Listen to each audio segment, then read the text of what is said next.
Poor Annie by Edgar Allan Poe. Thank heaven the crisis, the danger is past, and the lingering illness is over at last, and the fever called living is conquered at last. Sadly, I know I am shorn of my strength, and no muscle I move as I lie at full length. But no matter, I feel I am better at length.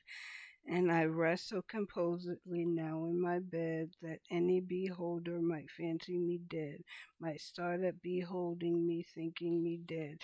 The moaning and groaning, the sighing and sobbing are quieted now, with that horrible throbbing at heart, that horrible throbbing. The sickness, the nausea, the pitiless pain have ceased with the fever that maddened my brain, with the fever called living that burned in my brain. And oh, of all tortures, that torture the worst has abated, the terrible torture of thirst for the Nephiline river of passion accursed. I have drink of a water that quenches all thirst, of a water that flows with a lullaby sound from a spring but a very few feet underground, from a cavern not very far down underground.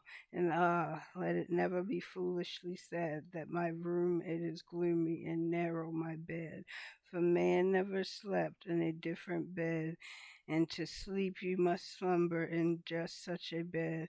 My tantalized spirit here blandly reposes, forgetting or never regretting it roses, its old agitations of myrtles and roses.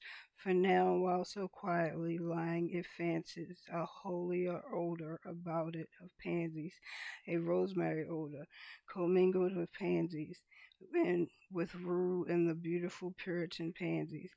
And so it lies happily bathing in many a dream of the truth and the beauty of Annie, drowned in a bath of the tresses of Annie. She tenderly kissed me, she fondly caressed, and then I fell gently to sleep on her breast, deeply to sleep from the heaven of her breast.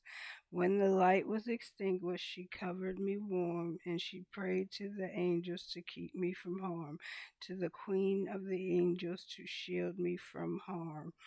And I lie so composedly now in my bed, knowing her love that you fancy me dead.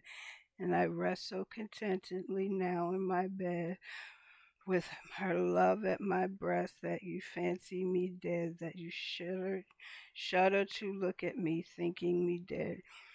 But my heart it is brighter than all of the many stars in the sky, for it sparkles with Annie.